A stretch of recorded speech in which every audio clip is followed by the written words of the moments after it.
Got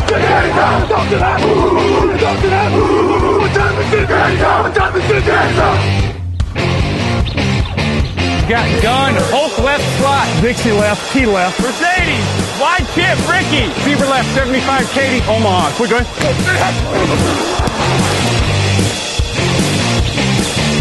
Last play of the game. Who's going to win it? Luck rolling out to the right. Dumps it up to Donnie Avery. Yeah! Goal line. Touchdown. Touchdown. Touchdown. Touchdown.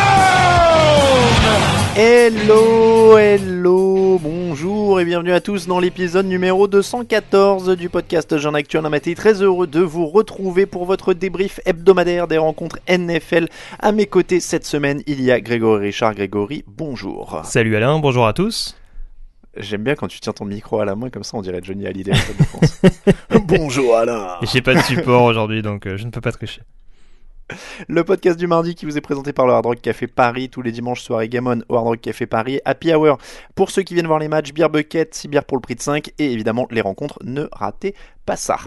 Spécial NFC Nord dans les matchs de la semaine, on fait le point sur cette division très relevée, tous les matchs de la semaine aussi bien évidemment, et je commence plus doucement que d'habitude parce qu'on a un petit concours, parfois on a des petits trucs qui traînent et qu'on a envie de vous faire gagner. J'en ai accumulé plein ces dernières années, des programmes, des écharpes, des porte-clés, des machins, tous ces petits trucs on veut les réserver aux auditeurs, pas forcément aux gens qui font tous les concours à l'appel sur Twitter, on vous a vu, ceux qui s'inscrivent que pour ça. Donc ce qu'on va faire, c'est que dans certaines émissions maintenant on va vous proposer un petit truc de notre réserve à gagner et on va l'offrir à quelqu'un qui partage l'émission, c'est-à-dire aidez-nous à nous faire connaître, c'est-à-dire retweeter l'annonce de l'émission, donc l'épisode 314 sur Twitter, partagez le post Facebook qui annonce l'épisode 314 ou partagez dans votre story Instagram l'image qu'on met pour annoncer l'épisode 314. Dans cela, on fera un tirage au sort et il y en a un qui gagnera un programme du match Bears Raiders de Londres qu'on a ramené de Londres il y a quelques semaines et on l'envoie au hasard dans celui qu'on a tiré au sort parmi les auditeurs qui ont partagé l'émission. Donc n'hésitez pas à nous aider à nous faire connaître et on fait gagner un truc de temps en temps. Donc cette semaine, c'est un programme du match Bears Raiders qui sera envoyé chez vous. Voilà, il y aura plein de petits trucs à faire gagner comme ça. On essaiera d'en faire un par semaine, un toutes les 2 semaines, un coup dans l'émission du mardi, un coup dans l'émission du jeudi, un coup dans le fauteuil, on va alterner un petit peu comme ça. Voilà, ça fera des souvenirs. Voilà pour la petite aparté de début d'émission. Greg, tu es prêt à parler de tout ça, de la NFC Nord, tu es chaud? Tout à fait, prenons la direction du Nord tout de suite. Alors, premier jingle dansant.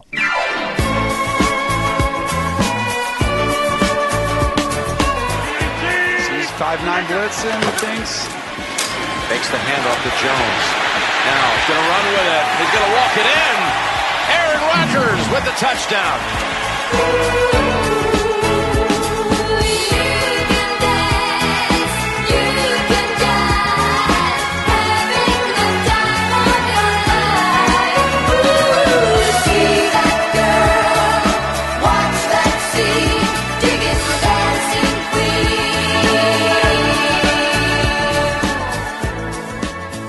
Tu es chaud, Greg? Pour chanter avec toi, non.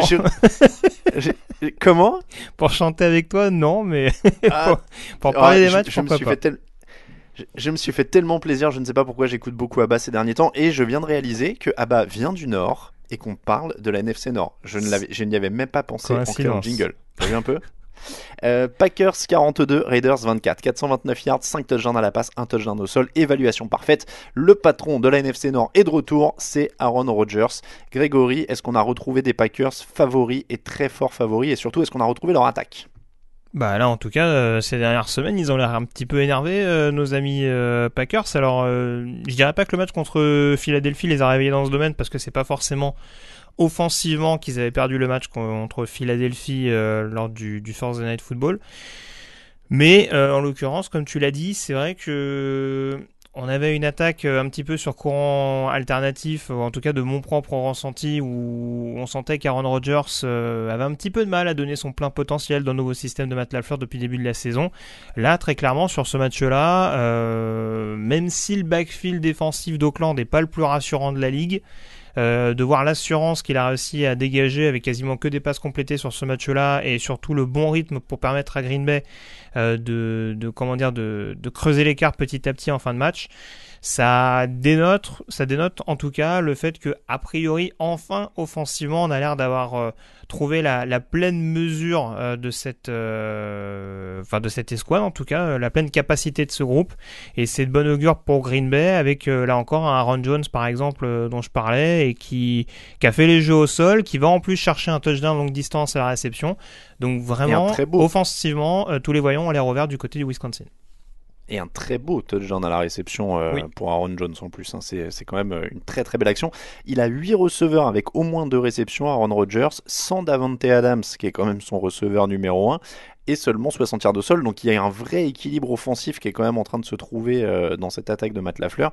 La défense, du coup, prend quand même des points, mais il y a le boulot offensif. On est quand même face à une équipe de Green Bay là, qui on cherche depuis des semaines des favoris, ou alors je sais pas si on cherche des favoris, mais on a une NFC en tout cas qui est beaucoup plus homogène que la AFC, où il y a un très très gros leader. Là ça commence quand même à se dessiner. On va parler de certaines autres équipes derrière, mais les Packers, on va dire, font partie du trio maintenant de tête très très clair de la NFC. Oui, très clairement. Et puis c'est vrai que là, en l'occurrence, on n'a pas eu une énorme défense, comme on a pu le voir de la part de l'équipe de Mike Pettine, mais il y a eu des actions clés qui ont été réalisées quand il le fallait. Je pense notamment à cette action où les Raiders sont en position goal line alors que Green Bay ne mène que 14-10. Et il y a ce fumble qui est provoqué, qui est récupéré par Green Bay. Et derrière, c'est sanctionné sur un touchdown de plus de 90 yards de la part de Green Bay. Donc voilà, comme je le disais tout à l'heure, il y a une forme d'homogénéité. Et en effet, le fait de voir que Green Bay est complet des deux côtés du ballon, ça en fait forcément un candidat crédible pour éventuellement aller chercher au moins la finale de conférence NFC en fin d'année. Et Aaron Rodgers revient à un niveau...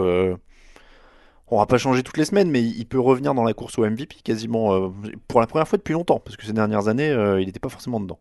Non, alors... Très clairement, c'est ça. C'est parce qu'après, c'est vrai qu'on a des standards en fonction des joueurs, forcément toujours un peu flexibles. Mais c'est vrai que depuis le début de la saison, je le disais, on n'a pas un Aaron Rodgers qui marchait sur ses adversaires à la passe. Maintenant, il faisait pas des matchs catastrophiques non plus. Il n'y a pas de prestations à 2 ou 3 interceptions non plus, sauf erreur de ma part. En tout cas, il n'y a pas un match que je sors du lot plus particulièrement. Donc c'est vrai que bon, il a peut-être pas la carburation qu'ont d'autres depuis le début de la saison, mais oui, il peut rester en tout cas parmi les principaux fers de lance offensifs de cette année, en espérant en tout cas pour Green Bay que ça continue sur cette lancée d'ici la fin de la saison régulière. Les Raiders sont pas loin dans ce match. Il y a un fumble de Derek Carr dans le second qui fait très très mal. Ils sont sur le point de marquer pour repasser devant. Finalement, ils perdent le ballon. C'est l'action dont tu parlais sur la goal line. Derrière, donc ils prennent un touchdown. Ça fait 21-10 alors qu'ils auraient pu repasser devant. Carr a fait une grosse erreur, mais il y a encore des motifs d'espoir. S'ils se tiennent à ce qu'ils font dans la reconstruction, Josh Jacobs est encore à 124 yards. Darren Waller est encore à 7 réceptions, 126 yards et 2 touchdowns. Alors ils sont un peu seuls en termes de playmaker, mais si les Raiders se tiennent à ce noyau Carr, Jacobs, Waller et qui continuent à bien l'entourer, il y a quand même moyen de faire quelque chose, non ? Oui, non, mais très clairement sur ce match-là, alors c'est pas offensivement en tout cas où je tirais un petit peu sur Oakland, surtout qu'en plus il leur manquait des joueurs sur la ligne offensive. Il y a toujours la problématique de Trent Brown notamment sur le poste de tackle. Donc je trouve qu'offensivement ils ont fait un peu avec les moyens du bord, je trouve même bien plus, avec en effet des Jacobs, des Waller notamment qui ont été performants. Contre une défense contre Green Bay, c'était pas donné. Après forcément, et on sait que Oakland cherche d'ailleurs dans ce domaine-là avant la trade deadline. Il y a encore des choses qui interrogent sur le front seven, l'absence de Vontaze Burfict qui reste compliqué à compenser, le pass rush où il y a d'autres menaces à trouver, et encore une fois ce backfield défensif où il faut trouver d'autres solutions, avec en plus le départ de Garyon Conley qui a été échangé à Houston. Il y a des ajustements à trouver défensivement, mais offensivement, voilà. Depuis le début de la saison, Oakland est là. Les défaites qu'ils ont depuis le début de la saison, il n'y a rien de déshonorant. Ils avaient perdu à Minnesota, ils font Kansas City, Minnesota et Green Bay. Je pense qu'en termes de défaite, il y a pire. Mais oui. Voilà, on parlait de Green Bay tout à l'heure. Je pense que cette homogénéité des deux côtés du ballon va clairement falloir la trouver pour John Gruden pour vraiment pouvoir prétendre durablement au wildcard AFC.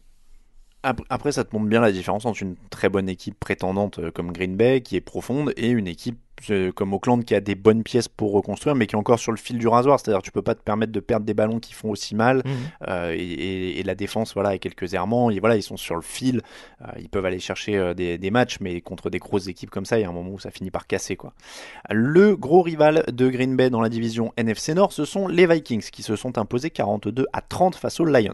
Est-ce qu'on a plus qu'une division à 2 équipes déjà? Parce qu'on avait dit à un moment au début de l'année, c'est très très fort de haut en bas dans cette division. Les Lions n'avaient pas trop mal commencé, ils étaient accrocheurs. Les Bears s'appuyaient sur la très grosse défense construite l'an dernier et on espérait des progrès de Mitch Trubisky, on va y revenir.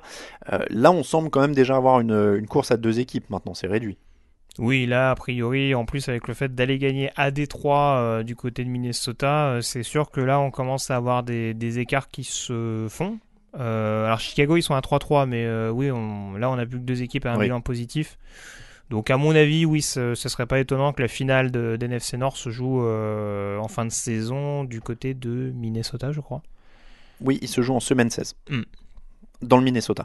Kirk Cousins, 3e match de suite avec au moins 300 yards à une évaluation de 135 au minimum. Il est en feu, il a 10 touchdowns et une interception en 3 matchs. Est-ce qu'on peut dire qu'il mérite son contrat du coup? Parce que j'ai remarqué, personne ne dit tiens, il mérite son contrat quand il joue bien. Parce que tout le monde dit qu'il mérite pas son contrat quand il joue mal. On peut peut-être dire qu'il mérite son contrat sur les 3 dernières semaines là. 3 matchs à 135, 10 touchdowns pour une interception, excusez-moi, c'est quand même des chiffres. Je suis jamais un grand fan des discussions autour de la valeur des contrats des joueurs, mais en l'occurrence... Moi non plus, sur le fond, mais c'est pour la blague, mais je veux dire, on souligne moins quand il joue bien. J'entends bien ce que tu dis. Après, voilà, moi ce que je dirais surtout, c'est qu'au moins... On voit quelque chose qui a souvent été reproché à Kirk Cousins, c'est que il a quand même du caractère. Quoi qu'on puisse en dire, c'est vrai qu'on le prenait souvent pour un joueur qui avait beaucoup d'errements mentaux au cours de ses prestations. Et là, en l'occurrence, on voit que depuis le petit accro qu'il y a eu, alors je sais plus contre qui, je sais que c'était à l'extérieur, mais je sais plus lors de quel match, à Chicago, il me semble.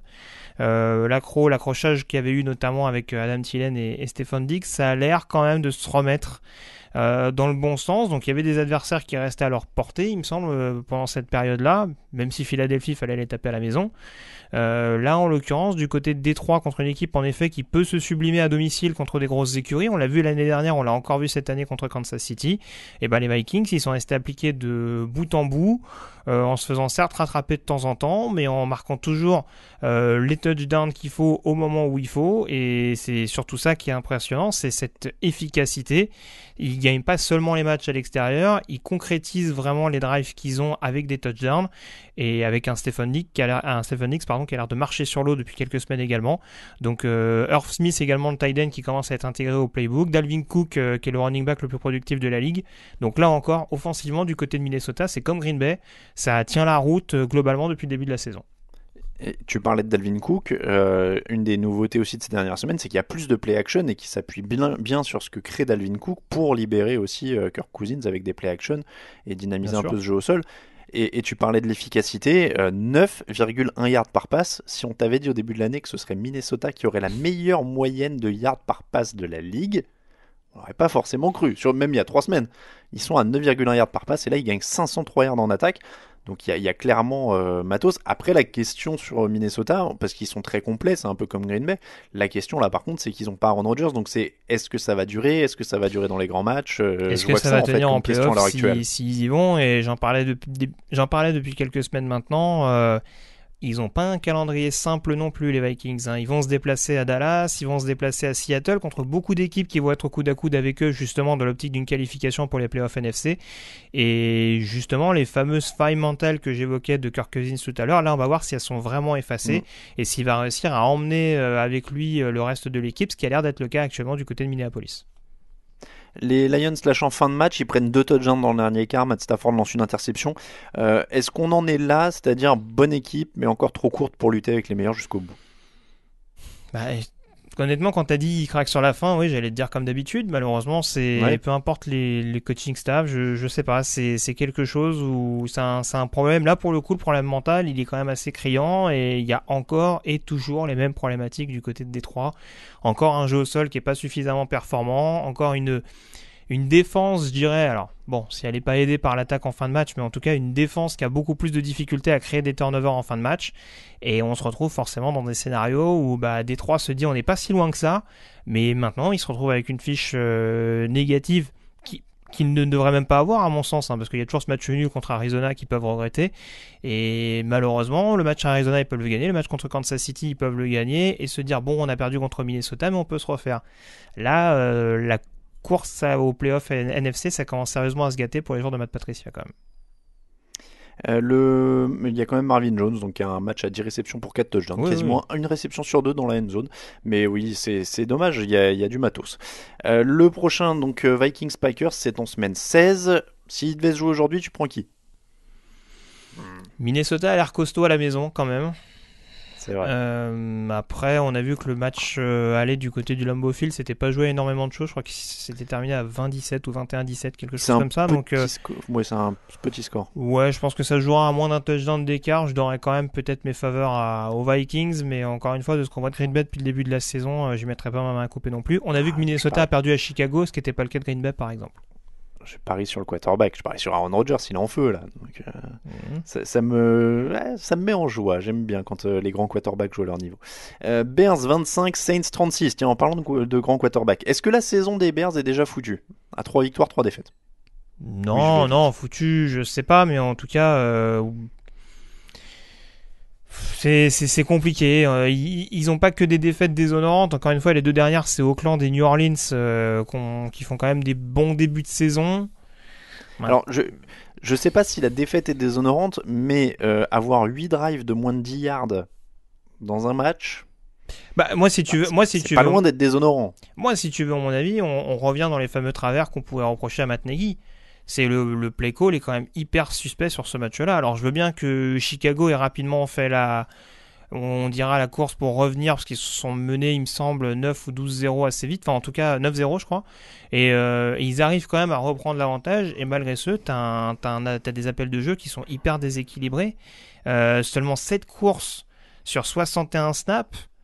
54 passes lancées en effet par Mitchell Trubisky. C'est quand même un petit peu limite. Je veux bien que le jeu au sol de Chicago soit pas hyper carré depuis le début de la saison, mais bon, on en revient toujours à la même chose. Là, c'est vraiment mettre énormément de pression sur un joueur comme Trubisky, qui très clairement aujourd'hui a peut-être pas encore les épaules pour tenir ça. En plus contre une défense des Saints, qui là, même si elle a pris un peu plus de points, il y avait du pass rush, et il y avait quand même de quoi lui mettre la pression sur toute la durée d'un match. Alors, défense très bonne, on est d'accord, mais est-ce que quand même Mitchell Trubisky ne progresse pas, ça c'est sûr, est-ce qu'il ne régresse pas même un petit peu ? Il n'est pas précis. Je sais pas, mais encore une fois, c'est compliqué de se faire une idée sur ce type de scénario-là. Moi, je te dirais vraiment, s'il avait fait un match vraiment avec moins de 50% de passes complétées, vraiment que un paquet d'interceptions ou vraiment aucun impact vraiment sur le jeu offensif. Là, il a essayé de créer des choses. Encore une fois, il y a des drives où ça passe, des drives où c'est beaucoup plus brouillon. Et en effet, bon, ça revient du côté de Chicago en fin de match, alors que la décision est déjà faite en faveur des Saints. Maintenant, je comprends pas la décision de mettre autant de responsabilités contre les Saints. On a l'impression que Matt Nagy est arrivé en se disant on sait que le run-stop de New Orleans est efficace, donc on va pas prendre de risques entre guillemets, on va pas risquer d'envoyer les running backs au carton, on va plutôt miser sur le quarterback. Sauf que le quarterback c'est pas forcément le même jeu. Régresser, je sais pas. Maintenant, encore une fois, oui, c'est clair qu'il progresse pas, mais c'est pas sur ce type de rencontre-là que, à mon avis, il va progresser. Alors après, là où je partage, c'est qu'en effet, l'attaque en général a du mal. On l'a vu notamment à Londres contre les Raiders, par exemple, où ils ont eu un éclat dans le troisième quart, mais relativement, ça avait été très laborieux le reste du temps. Mais moi, j'ai une petite quand même inquiétude là-dessus. On me disait, moi, pour Trubisky, regarde Jared Goff, il avait pas un bon coach, et puis en première année, et puis derrière, il a progressé, etc. Mais j'ai pas l'impression que Trubisky progresse, que ce soit statistiquement ou même dans l'impression qu'il donne sur le terrain. Donc ça va être... Non, mais encore une fois, moi, je suis d'accord avec toi. Après, ce serait bien qu'on mette toutes les cartes un minimum en sa faveur également. Et là, en l'occurrence, si t'as pas un jeu au sol capable de vraiment te soulager, comme ça pouvait être un minimum le cas l'année dernière, et surtout une ligne offensive qui, je trouve, est moins bonne cette année, Voilà, c'est y pas a dire tout que ça, Trubisky arrivera au niveau de Jared Goff, mais en tout cas, c'est encore difficile de vraiment juger de manière totalement objective. Je sais pas si c'est le bon terme, mais en tout cas, de le juger vraiment à sa juste valeur actuellement. Donc tu ne commences pas à penser à d'autres solutions. Non, c'est sa deuxième saison comme titulaire. Deuxième et demi quand même. Oui, deuxième et demi, mais bon, on va voir, on va lui laisser un petit peu de temps quand même. Je dis ça parce que elle est pas de moi l'idée. J'écoutais le podcast Around the NFL, Around the League, je sais plus comment il s'appelle maintenant, qui donnait une proposition que je trouvais formidable, un 3e tour contre Andy Dalton. Ouais, si on considère que Dalton est vraiment meilleur que Trubisky, c'est pas l'impression qu'il m'en a donné ce week-end. Hein, mais bon, si tu veux. Ouais, hein. mais oui, mais non, mais bon. Pas Andy Dalton. Andy Dalton, on m'a toujours dit c'est un nulos en playoff, et maintenant on dit ouais, Trubisky, il est 10 fois meilleur que Trubisky. Dalton a beaucoup de qualités, mais est-ce que c'est vraiment meilleur que Trubisky sur le long terme? J'en suis pas certain. Alors, je dis pas que je dis non, mais Andy Dalton est au niveau de ce qui est autour de lui.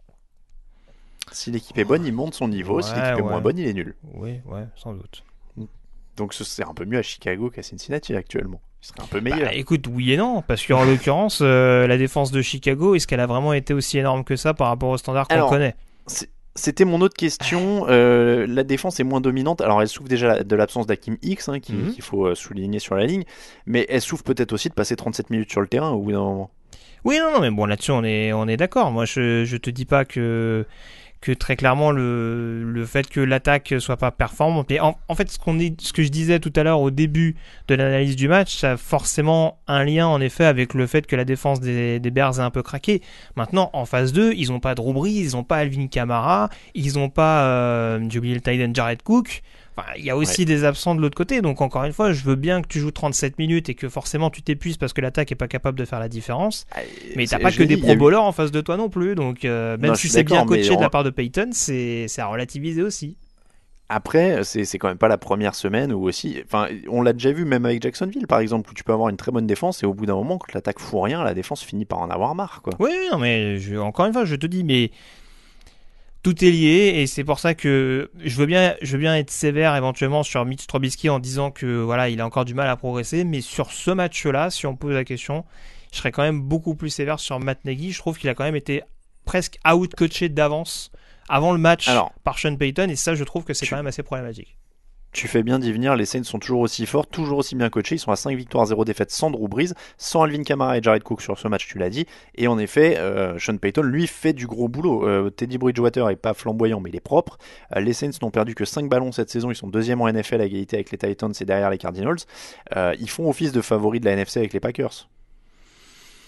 Oui, bah là, ici, ils se retrouvent, donc ils sont à combien? À 5-0 sans Drew Brees officiellement? Oui, sans Drew Brees 5-0. Ouais. Bah, oui, là très clairement ils ont encore la possibilité comme l'année dernière de finir premier de la conférence nationale. Donc oui, je pourrais de toute façon oui, tu l'as à peu près résumé. Oui, c'est vrai que Saints Packers actuellement, j'ai du mal à voir des équipes, même les Niners. Alors on va me taxer de hater des Niners alors que j'étais assez optimiste pour San Francisco depuis le début avant même le début de la saison. Mais je sens pas San Francisco aussi fringant que ce que peuvent l'être les Saints et les Packers depuis le début de l'année. Donc oui, gros favori en effet pour être au moins en bye week d'NFC au niveau des playoffs. Jingle et tous les autres matchs de la semaine. Hi, this is Darren Waller from the Oakland Raiders and you're listening to the Touchdown Podcast.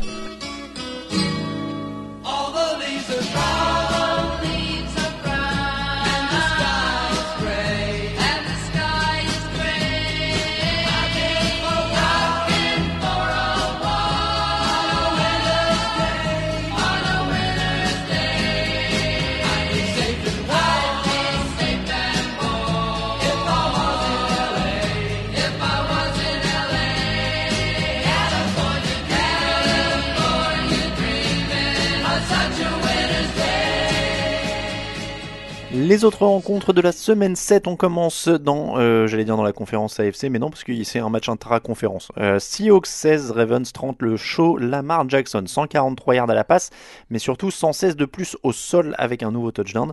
C'était lui le meilleur quarterback de ce match, même devant Russell Wilson. Tu trouves pas qu'il a battu Russell Wilson?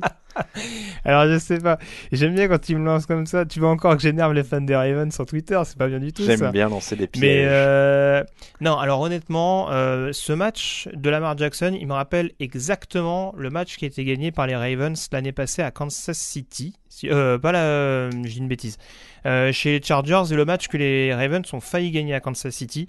Voilà, on va dire dans ces ambiances un petit peu hostiles, où Lamar Jackson, certes, il fait pas des énormes stats à la passe. Après, en l'occurrence, sur ce match-là, il n'est pas super bien aidé parce que, en l'occurrence, c'est vrai qu'il y a eu des drops de la part de son tight end Mark Andrews, qu'oublie d'ailleurs même au passage un touchdown qui aurait pu être précieux pour les Ravens pour essayer de se remettre dans le bon sens à ce moment-là. Mais en l'occurrence, je dirais, c'est plus l'intelligence de jeu que je soulignerais, la faculté à vraiment réussir à prolonger les jeux et à jouer intelligemment, ne pas prendre de risques inconsidérés, justement de par le fait que l'attaque autour de lui était un petit peu moins capable de le soulager. Et en l'occurrence, il a été très très efficace au niveau du jeu au sol. Après, ses stats à la passe, ça reste quand même un peu boursouflé. Il y a un gros gain de Miles Boykin sur les 9 passes qu'il fait. Et bon, forcément, mais voilà, ça c'est si on regarde vraiment l'aspect purement statistique. Après, très clairement, il a posé des problèmes à cette défense des Seahawks, qui sur la rencontre est pas non plus catastrophique si on met de côté en effet cette passivité sur la longue passe que j'évoquais il y a quelques secondes. Après, ils prennent quand même quasiment 200 yards au sol dans la défense des Seahawks. Donc, on avait dit avant le match que ça se jouerait un peu là-dessus. Mais après, voilà, c'est problématique de défendre sur un joueur comme Lamar Jackson. On sait qu'il reste mobile et athlétique. Oui. Donc, voilà, après, je dirais, si c'était fait ouvrir à 500 yards avec Jackson qui les ouvrait à la passe et à la course, je serais d'accord avec toi. Après, justement, c'est aussi parce qu'ils l'ont globalement bien contenu dans les airs et parce que voilà, il y a des receveurs qui avaient des mains glissantes que ils ont été un petit peu ouverts, on dira, un petit peu sujets à forcément lui laisser un peu plus de brèche au sol. Mais bon, je trouve que la défense de Seattle a pas non plus été catastrophique sur ce match-là. Après, tu parlais de la discussion sur son niveau à la passe, c'est quand même pas la foire à la précision non plus encore. Non, très clairement. Mais tout de suite, Drew Brees. Juste si je rebondis sur ta question initiale, après, ce qui est problématique, c'est que Russell Wilson, il a des meilleures stats, mais c'est un peu lui également qui met Seattle la tête dans le trou avec ce pick six largement évitable de Marcus Peters, on est d'accord. Alors, il y a ça, et moi j'allais dire quand même, il y a un truc qui me frappe, et je vais y revenir plusieurs fois je crois aujourd'hui, mais j'ai l'impression quand même que quand Russell Wilson ne fait pas de miracle, Seattle se retrouve en souffrance, parce que il y a quand même toujours pas vraiment d'identité offensive dans cette équipe, alors que justement Baltimore peut se reposer sur son identité, dire on va vous rentrer dans le lard, on va vous courir dessus, Lamar Jackson va pas être beau à la passe, mais il va vous en mettre quelques-unes, et au moins quand ils arrivent sur le terrain, tu sais ce qu'ils vont faire, tu sais à quoi t'attendre, mais ils vont essayer de le faire. Encore une fois, je disais, ils ont mis 200 yards au sol, pourtant on s'y attendait. Et Seattle est encore trop dépendant de petits miracles de Russell Wilson de temps en temps.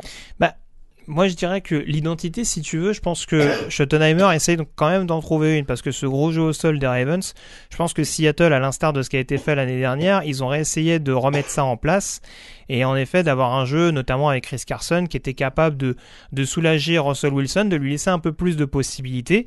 Mais on en revient, je trouve, à un sujet que j'évoquais depuis quelques semaines maintenant, c'est que Russell Wilson, en effet, on le met beaucoup dans une situation où il faut absolument qu'il tente le big play. Et là, en l'occurrence, je dis pas que c'est forcément ça qui fait qu'il y a eu l'interception de Peters fâcheuse, mais c'est vrai que je suis pas complètement d'avis de me dire que Russell Wilson est mis dans les parfaites dispositions encore à l'heure actuelle par le coaching staff des Seahawks.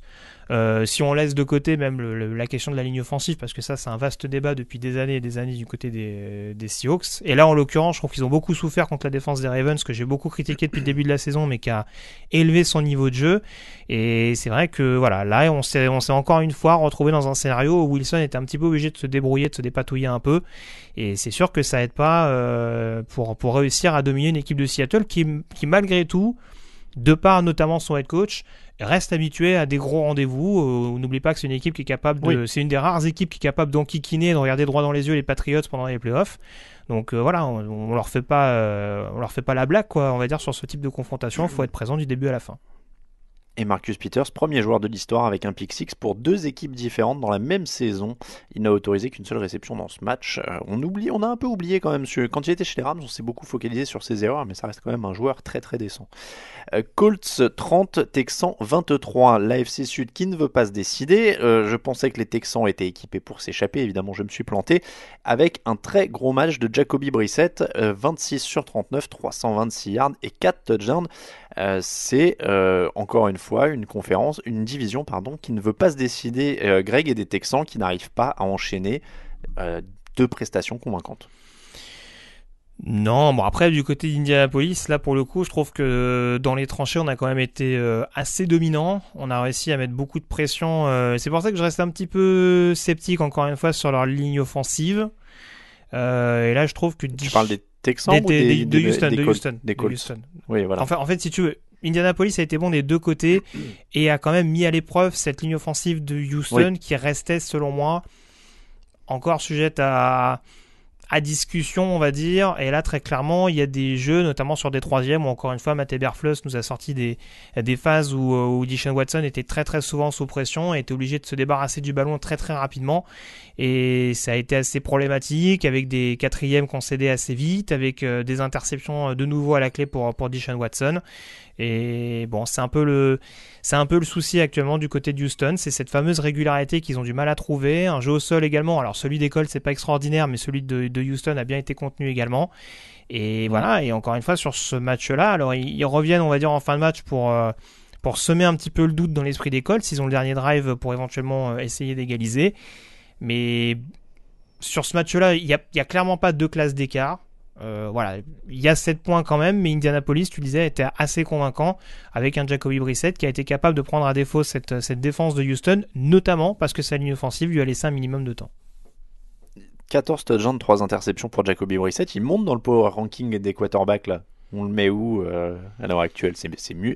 À Chicago, ils aimeraient bien avoir un quarterback comme ça. Ouais, bon, écoute, tu vas pas me relancer là-dessus, mais non, en tout cas, allez, je vais me faire des copains en disant ça, mais je te le mettrai peut-être en milieu de peloton. Entre le 15e et le 20e rang, quoi. Et, bon, il a joué que 6 matchs en tant que titulaire depuis le début de la saison, donc encore une fois, on sait qu'Indianapolis a quand même été assez bien construit depuis l'année passée pour faire en sorte que tout se passe au mieux. Mais très clairement, ça confirme que Jacoby Brissett, en tout cas, les promesses qu'on avait vues en 2017, c'était pas une année comme ça pour dire je joue libéré, etc. Il y a clairement du potentiel, il le confirme dans ce début de saison. Ouais, j'allais dire presque un peu bas, 15-20. Moi, j'ai essayé de voir qui je mettrais, parce que je l'avais mis très très bas dans le power ranking des quarterbacks que j'avais fait en début de saison. Mais aujourd'hui, tu disais, c'est pas que les matchs de cette année, hein, il avait déjà montré des choses l'année d'avant. Alors, il est presque top 15.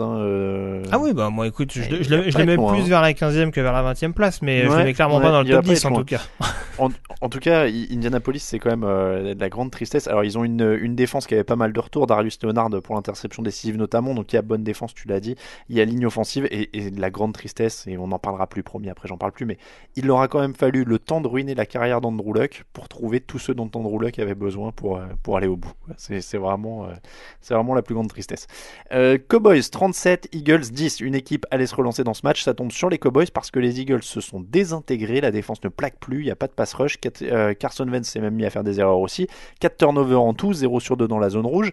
Rien n'est fini dans cette division. On sait que ça peut aller très vite en NFC Est. Mais ils sont quand même très mal en point. Par où on commence à réparer du côté de Philadelphie là? Il y a beaucoup de secteurs. Je fais dans le cliché et je reviens à l'identité offensive ou pas? Là, offensivement, en tout cas, on sait que défensivement, il y a beaucoup de problèmes de blessures. Tu me diras, c'est pas la seule franchise dans ce cas, mais en tout cas, on sait qu'il y a beaucoup de blessures du côté des Eagles et même Jim Schwartz, avec les squads qu'il a actuellement, est peut-être pas capable de faire des miracles.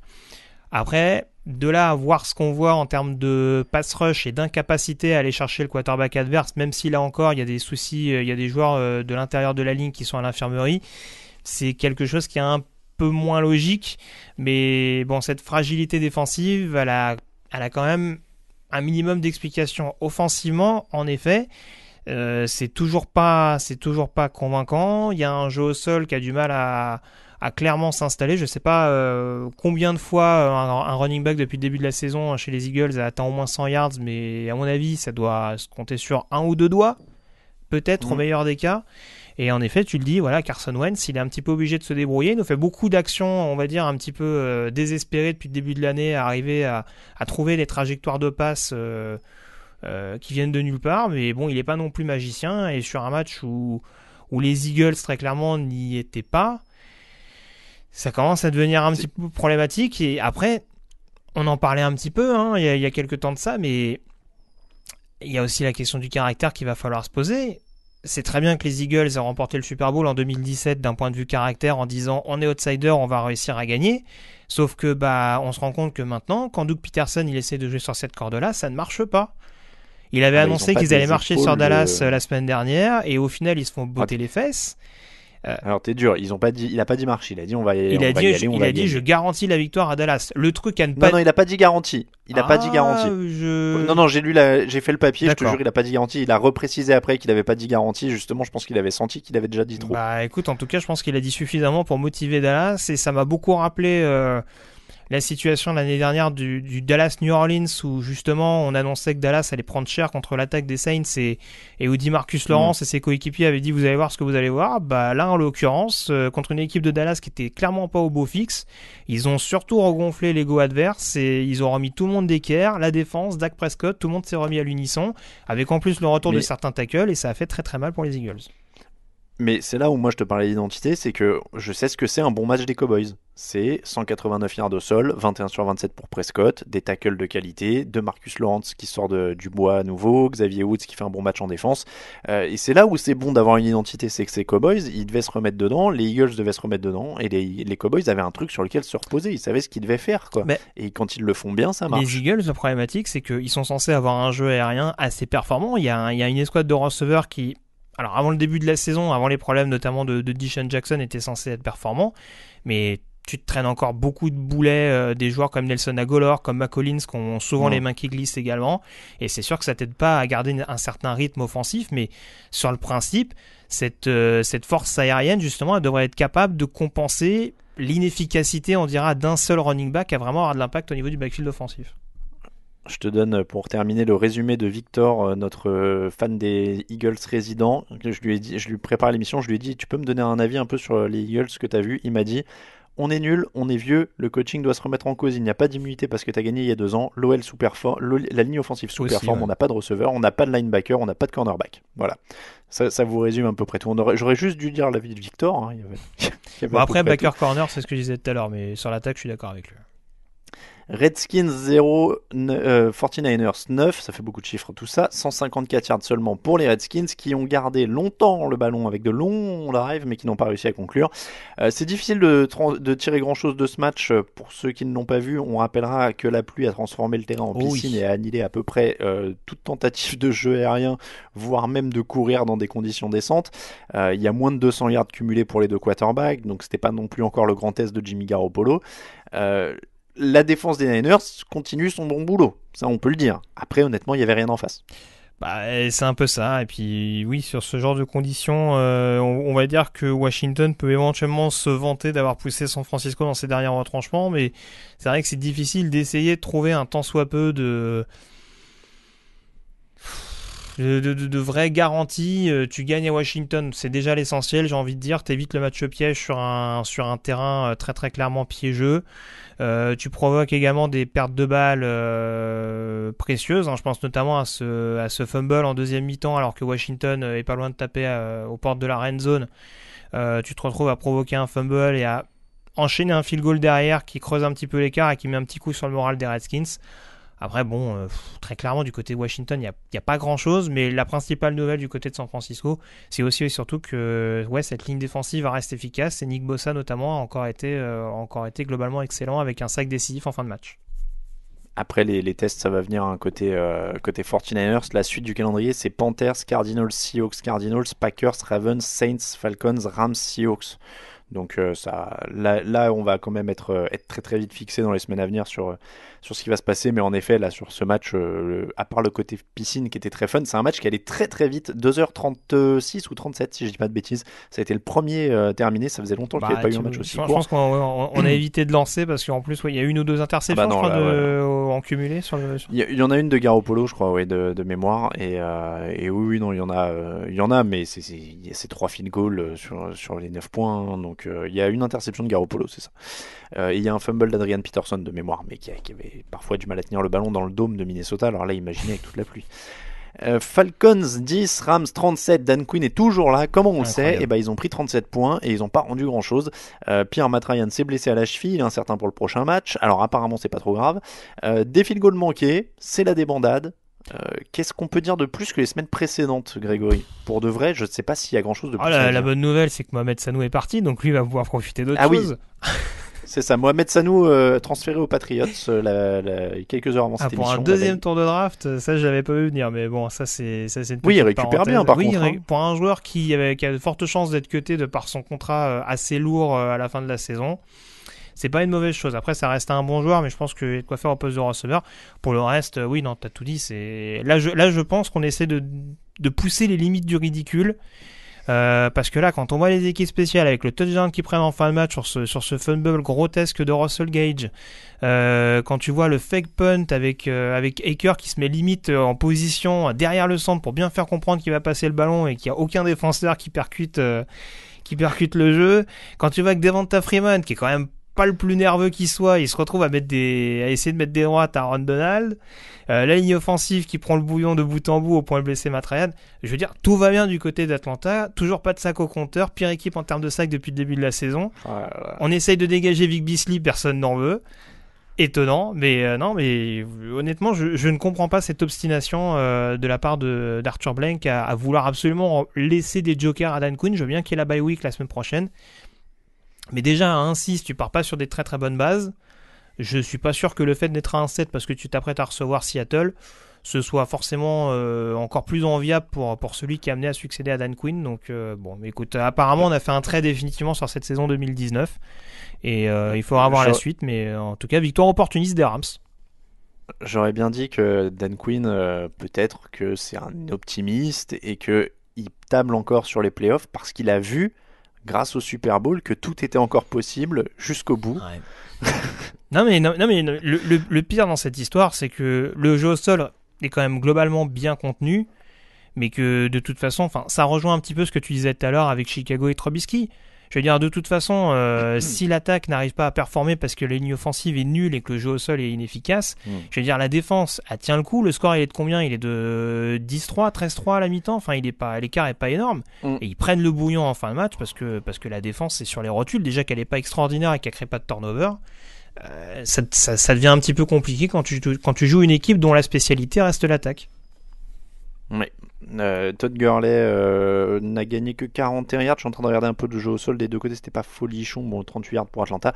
Début réussi pour Jalen Ramsey, un fumble forcé, un beau duel avec Julio Jones.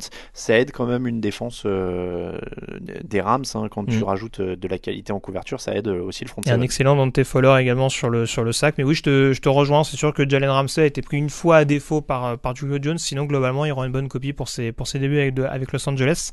C'est de bonne augure pour la suite. Giants 21, Cardinals 27, troisième victoire de suite pour les Cardinals. Alors, ils ont tapé Bengals, Falcons et Giants, ça fait 3 victoires en cumulé en face. Mais, je trouve ça quand même significatif au sens où ils sortent clairement de ce fond de la ligue. Ils sont plus parmi les tréfonds, non ? Oui, non mais ça fait du bien pour la confiance. Là en plus, surtout, c'est pas Kyler Murray qui a dû encore une fois sortir la cape de super-héros pour on va dire sortir les cartes du bourbier. Il y a un jeu au sol qui a été hyper performant avec Chase Edmonds qui marche sur la défense des Giants dès le début du match. Je crois qu'il marque. Il y a un mec quelque part dans le monde qui l'avait dans sa fantaisie et qui a gagné. C'est ça. Mais ce qui est encore, alors, là pour le coup, c'est ce qui est encore plus inquiétant pour les Giants, c'est qu'à la limite que Chase Edmonds prenne le relais de David Johnson, c'est pas infamant en soi. On a vu que ces dernières semaines, il y avait de bonnes sorties, des touchdowns de sa part. Mais c'est vrai que voir l'aisance avec laquelle il a réussi à marquer ses touchdowns, pour une équipe qui se targuait la semaine dernière d'avoir contenu Brady, Mitchell et compagnie, très franchement, défensivement, tout n'a pas l'air d'être encore au beau fixe du côté de Jim Betcher. Et puis la ligne offensive qui a pris le bouillon avec Chandler Jones qui me semble fait 4 sacs sur ce match-là. Donc 4. Donc ouais, non, du côté d'Arizona, on a clairement profité de la faiblesse adverse avec un Saquon Barkley qu'on a relancé mais qui est clairement pas à 100% et un Daniel Jones qui pour l'instant reste un rookie et dont il faut pas attendre forcément des miracles. Donc victoire opportuniste pour Arizona et en effet ça leur fait du bien pour revenir à une fiche égale. Mais tu vois, c'est là où moi je trouve que c'est bien du côté d'Arizona, c'est qu'ils n'ont perdu que 4 ballons cette saison, c'est la meilleure équipe en NFL là-dessus, et ça c'est quand même énorme pour une équipe si jeune, surtout avec un Kyler Murray aux commandes. C'est ça, avec un quarterback qui est habitué à jouer un jeu hyper aérien et hyper agressif. Alors après on l'avait dit que je pense que Kingsbury là-dessus, on en parle un petit peu, mais c'est vrai qu'il marche sur des œufs en voulant peut-être pas trop exposer son quarterback et des fois il joue peut-être un petit peu petit bras, mais en effet voilà, c'est peut-être aussi le côté à pas vouloir griller son joueur tout de suite et à justement essayer de minimiser les erreurs. Et déjà si les Cardinals arrivent à le faire et de manière efficace, c'est une très bonne chose pour l'instant. Et la différence avec Daniel Jones, elle est là. Hein. Jones, c'est 7 interceptions, 5 fumbles. Donc il a perdu déjà plus. Il a plus d'interceptions que de ballons perdus, les Cardinals, sur toute l'année, tous ensemble. Donc il y a ça qui joue. Moi, encore une fois, je m'étais un peu hypé sur les Cardinals au début d'année. Je trouve qu'il y a vraiment des choses. Après, ils vont retomber un peu sur terre quand il y aura des équipes un peu plus costauds en face. Mais il y a des bonnes choses. Quand ils vont en jouer 2 fois les Rams et 2 fois les Niners, oui, ça peut éventuellement se compliquer.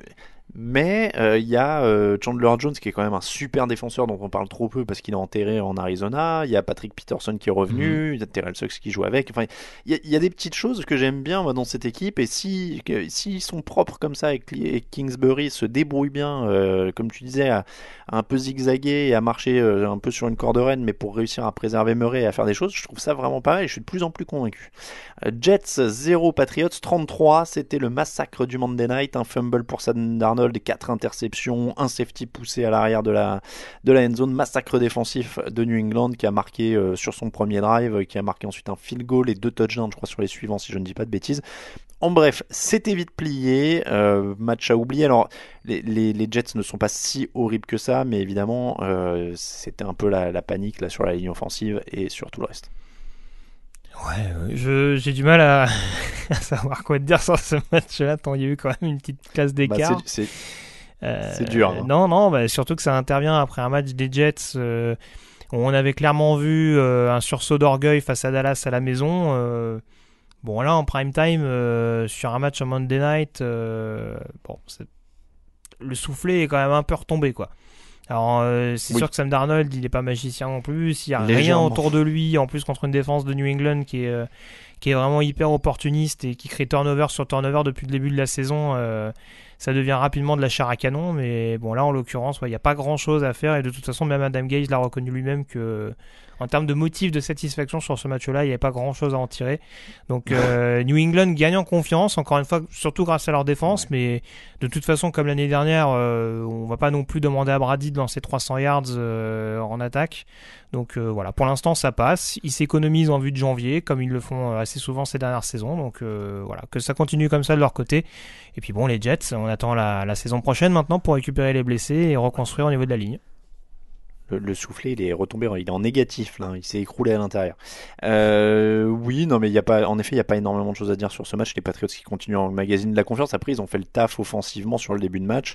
Il n'y avait pas besoin d'en faire beaucoup plus, donc on verra sur les rencontres suivantes. Mais c'est quali. Un mot sur l'ajout de Mohamed Sanu, c'est peut-être ça la plus grosse information d'ailleurs de la nuit. Dans la foulée de ce match, ils font venir Mohamed Sanu. Josh Gordon est un peu blessé ces derniers temps. Ouais, il est blessé, même si je trouve que l'intégration du rookie de Jacoby Myers c'est assez intéressante du côté des Pats alors je sais pas s'il jouait sur ce match-là, j'avoue que ça m'a échappé, mais il me semble que N'Keal-Harry revenait, mais je crois pas qu'il mais en plus c'est ça, il y a Harry qui revenait aussi. Donc il y avait du matos, enfin il y a pire ailleurs. Après on est clairement, enfin moi ça me choque pas, ils sont toujours maintenant dans cette stratégie de dire on donne le maximum de matos à Brady parce qu'il peut gagner maintenant. Non, et puis ce qui est bien avec Sanu pour le coup, alors je le disais, c'est sûr que d'un point de vue contractuel, on dira gestion du roster, c'est pas forcément une mauvaise opération pour Atlanta. Maintenant, ce qui est une bonne chose pour New England, c'est qu'il récupère un joueur qui a du caractère, qui est grand, qui a de la vitesse, qui peut également être polyvalent en jouant sur des formations un peu Wildcat ou Jet Sweep. Enfin, il a un répertoire qui est quand même assez varié en attaque, et c'est un joueur qui peut être assez précieux en effet entre les mains de Josh McDaniels. Donc oui, c'est pas forcément une mauvaise nouvelle. Je le disais, moi, ce qui me fait un peu plus sursauter, c'est le deuxième tour de draft, mais si New England était vraiment amoureux du joueur, puisqu'apparemment il le suivait depuis quelques mois, pourquoi pas. Un receveur qui peut lancer des passes, tu te doutes que New England est amoureux. Jacoby Myers, c'est 5 réceptions, 47 yards sur ce match, donc il était bien là. Bills 31, Dolphins 21, Miami est pas loin, 2 ballons perdus en début de deuxième mi-temps qui font mal, mais Ryan Fitzpatrick a 282 yards contre la défense des Bills, ce qui est quand même plutôt honorable. Les Bills qui gagnent avec moins de yards, 7 first down de moins de réussite sur troisième tentative, moins de temps de possession, mais ils perdent pas de ballon et Allen est bon sur le drive pour repasser devant dans le troisième quart, donc ça suffit. Ça gagne moche, mais ça gagne encore. C'est ça, on parle beaucoup depuis le début de l'émission d'équipes qui ont du mal à finir les rencontres. Buffalo, en l'occurrence, ils arrivent à les terminer. Donc c'est pas une mauvaise chose. Je le disais, même contre New England, ils sont en position pour éventuellement jouer la série de la victoire. Alors après, ils n'ont pas non plus tapé jusqu'à la zone rouge, mais en tout cas, ils sont maintenus en position pour le faire jusqu'au bout. Et là, sur ce match-là, ils ont longtemps été bousculés par Miami et par Ryan Fitzpatrick. Et je parlais du tournant tout à l'heure avec cette perte de balle de Derek Carr en position goal line. Le tournant du match, très clairement pour Buffalo, c'est cette interception de Tre'Davious White qui permet derrière aux Bills de repasser devant et de semer, on va dire, le doute dans l'esprit des Dolphins. Et bon, bah après voilà, il faut pas grand chose non plus pour faire tanguer un petit peu le bateau Miami. On a vu en plus qu'ils perdent leur defensive tackle rookie Christian Wilkins assez bêtement en début de rencontre. Donc voilà, je pense qu'au niveau de la défense, je pense que ça a un petit peu craqué également au fur et à mesure. Et voilà, et bon, on va se répéter avec Buffalo, mais sans être extraordinaire, ça fait le boulot en marquant 31 points, ce qui n'est pas forcément hyper attendu. Et c'est à 5-1, ça restera en course pendant un petit moment, je pense, pour au moins les wildcards AFC. Et à Miami, ils sont en galère parce que s'ils veulent remettre Josh Rosen, maintenant on va voir qui tank, quoi. Parce que Ryan Fitzpatrick joue clairement mieux avec cette attaque. Sur ce match-là, en tout cas, il était meilleur. Après, il y a d'autres sorties où je ne l'ai pas trouvé hyper emballant, mais en tout cas, contre cette défense de Buffalo, contre cette franchise qu'il connaît bien, même s'il n'y a pas forcément que des défenseurs qu'il connaît. Mais en tout cas, on sentait qu'il était relativement à l'aise du côté du stade de Buffalo, mais je sais pas trop. De toute façon, Miami, voilà, il y a un match peut-être où il y aura éventuellement un malentendu et où ils pourront finir à 1-15 comme en 2007. Mais très franchement, tirer beaucoup d'enseignements de cette équipe, c'est compliqué. Pour les Bills, en tout cas, ça pourrait continuer parce que le calendrier, il est pas foufou derrière. Il y a Eagles, Redskins, Browns, Dolphins, Broncos. Ça devrait enchaîner. On est d'accord. Il y a une route vers les playoffs. Ça peut monter là. au moins à 8-2, je te rejoins. Les Titans 23, Chargers 20. Les Chargers sont fait très très forts pour perdre ce match. Alors là, ils continuent vraiment à faire très très fort. Ils ont buté aux portes de la end zone plusieurs fois avant que Melvin Gordon ne perde un fumble. La grande question étant, alors je m'étais préparé à faire cette émission avec Raoul à la base, mais quand même, je te la pose aussi. Que fait le ballon dans les mains de Melvin Gordon ? 16 courses, 32 yards, 2 yards par course, déjà un fumble. Pourquoi Melvin Gordon a ce ballon ? Parce que Ken Winston ne sait pas gérer les possessions en zone rouge depuis le début de la saison. Ça commence à devenir un petit peu flagrant et c'est pas la première fois. Je l'avais déjà souligné contre Denver. Là, c'était de nouveau problématique à Tennessee. Et pourquoi ? Parce que là aussi, on parlait de Kingsbury qui marche sur des œufs. Je pense qu'Anthony Lynn, il est un petit peu dans cet état d'esprit aussi. C'est-à-dire qu'il y a un running back qui lui casse les bonbons pour avoir un gros contrat et qu'à un moment donné, on est bien obligé de lui donner des responsabilités en lui disant si tu veux ton gros contrat, montre-nous de quoi t'es capable. Sauf que Melvin Gordon, en termes de sécurité de ballon, alors ça a longtemps été son problème en début de carrière, ça s'est un petit peu calmé à ce niveau-là, mais bon, c'est pas non plus le meilleur running back en termes de sécurité de ballon. Et là, en l'occurrence, sur ce match-là, ça s'est payé cash de la part des Chargers. Et bon, même le jeu au sol, en règle générale, n'a pas été hyper performant parce que Eckler a été efficace en sortie de backfield, mais au niveau du jeu au sol, on a retrouvé le bon run-stop de Tennessee. Et 5 ballons, 7 yards pour Eckler au sol. Voilà. Et ça fait quand même beaucoup de matchs où les Chargers sont pas non plus largués, mais où ils se retrouvent à perdre des matchs qu'ils doivent pas forcément perdre. Un match en plus où Puis-je suggérer que dans ces cas-là, tu utilises ton quarterback borderline Hall of Fame ? Alors, t'es taquin. Maintenant, je suis pas plus rassuré par Philip Rivers depuis le début de la saison, hein, même si là, ça rejoint un petit peu ce qu'on dit depuis tout à l'heure. Mais bon, niveau entourage, on dira offensif, on repassera. Hein. Pour l'instant, il a peut-être pas forcément toutes les pièces qui vont avec, mais très clairement, il y a quelque chose qui est cassé dans cette équipe des Chargers. Défensivement, il y a des blessures. Offensivement, même si la O-line n'est pas bonne, tu dois quand même proposer mieux que ce que tu proposes à l'heure actuelle. Et il y a beaucoup trop d'erreurs, beaucoup trop de failles mentales qui font que cette équipe est à 2-5 alors qu'elle devrait au moins, à mon avis, être éventuellement à 4-3 et pouvoir prétendre au playoff AFC. Et pour l'instant, on en est assez loin. J'ai l'impression que les Chargers, c'est la même chose depuis 12 ans. C'était quand la fois où Rivers va en playoff, se fait les croisés, gagne malgré les croisés, etc. Enfin bref, j'ai l'impression que les coachs changent, mais que c'est toujours les mêmes cycles, c'est-à-dire on a des espoirs, on va en playoff, on a l'impression qu'on est blindé, on retombe, on a des espoirs, on a l'impression qu'on va en playoff, on est blindé, on retombe, on a des espoirs. Certains te diront que... Mais j'ai vu en plus, j'ai revu l'interview de Tomlinson qui est passé il y a quelques jours, certains te diront que le mauvais virage, il dure depuis le départ de Marty Schottenheimer au milieu des années 2000, après l'affiche de 14-2 de San Diego.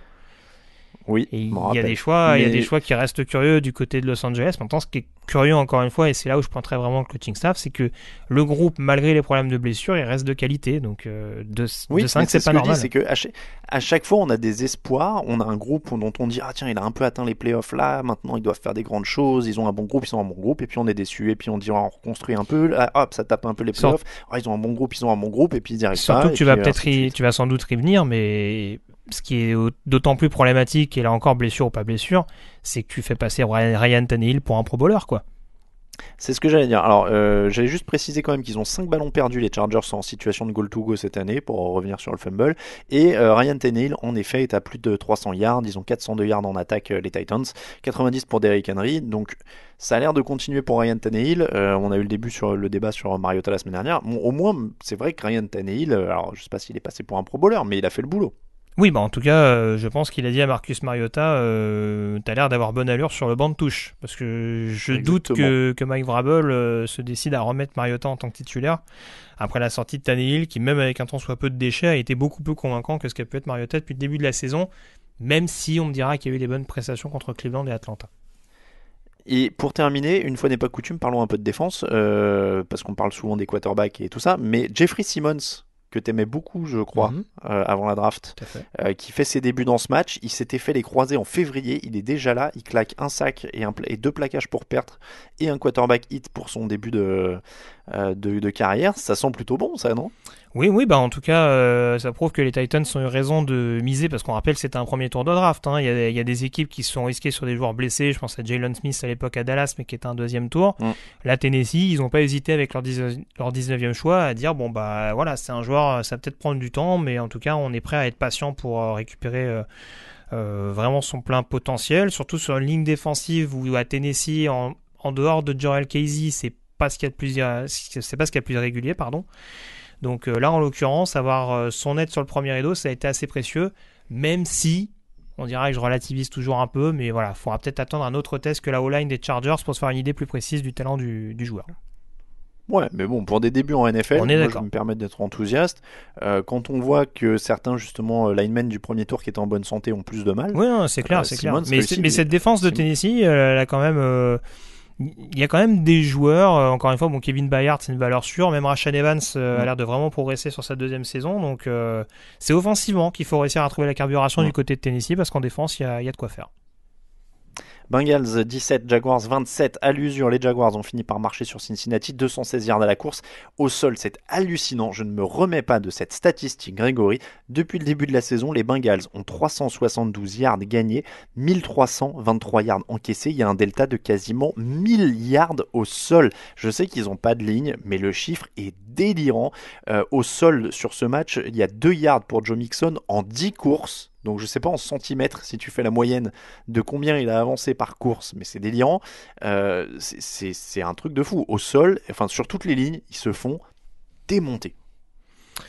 Il n'y a pas d'autre mot. Ils se font démonter sur les lignes depuis le début de l'année. Écoute, on a recruté Zach Taylor pour développer le jeu aérien. Oui, bah oui. Donc, manifestement, il n'y a pas de jeu au sol, écoute. Non, mais bon, je suis taquin, mais ça, après, bon, Zach Taylor, c'est un autre problème en soi, mais c'est vrai que très clairement, tu peux pas, pour le coup, on sait que Miami, c'est pour d'autres raisons qu'ils ont toujours pas de victoire. Là, c'est clair que sur Andy Dalton, alors c'est sûr que je suis un peu sévère parce que forcément, après, il doit prendre beaucoup de risques dans le 4e quart et là, pour le coup, en fin de match, ça a quand même coûté très très cher à Cincinnati contre une défense des Jacks qui enfin est opportuniste en termes de turnover. Mais c'est sûr que tu peux pas avoir comme meilleur running back sur ce match-là Andy Dalton à 33 yards, quoi. C'est pas possible. Et encore moins, comme tu disais, un Joe Mixon à 1/5 d'un yard sur l'ensemble de la rencontre. C'est pour un joueur qui était à 1000 yards la saison passée, c'est pas possible. Je veux dire, même avec quelques vétérans que tu signes avec pour une poignée de figues, je veux dire, normalement, t'es censé avoir un run block un minimum plus performant que ce que t'as actuellement du côté de Cincinnati, quoi. Après, on parle de NFL, hein. C'est une poignée de figues bio. On est d'accord, mais bon, je veux dire. Aujourd'hui, tu donnes à 5 vétérans un contrat minimum. Je pense que t'as quand même de quoi. Surtout qu'il y a eu des investissements, on l'a dit, sur cette ligne offensive avec certains joueurs qui étaient un peu what the fuck. Je veux dire, voilà, à un moment donné, t'es aussi censé avoir un petit peu plus que ce que t'as actuellement. Alors, certes, tu joues Jacksonville cette semaine. Mais bon, tu le disais, c'est une statistique qui revient assez souvent quand même depuis le début de la saison. Donc, c'est un petit peu inquiétant, ouais. Non mais en NFL tu les payes avec des figues en or. Mais non mais ouais c'est délirant. Est-ce qu'il est temps de libérer Andy Dalton? Je l'ai déjà dit, envoyé au Bears. Moi c'est l'affaire de la trade deadline que j'aimerais bien voir bouger. Alors il n'y a pas beaucoup d'équipes qui ont besoin d'un quarterback dans les faits, mais j'ai envie de dire si tu crois pas, libère Andy Dalton, donne-lui une chance dans une meilleure attaque. Et ça me plaît. Écoute, moi je veux bien entendre ton cri du cœur, mais je suis pas sûr qu'en NFL le fait d'être philanthrope ce soit vraiment dans les coutumes locales.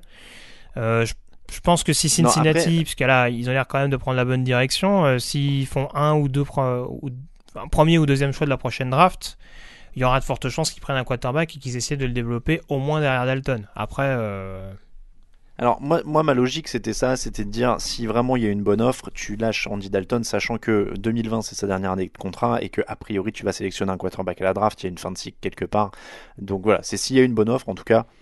Oui, mais il faut que l'offre soit vraiment significative, quoi. Après la draft d'un quarterback, si encore une fois on prend cette direction-là, parce que là je présage un petit peu, on n'est même pas à la mi-saison.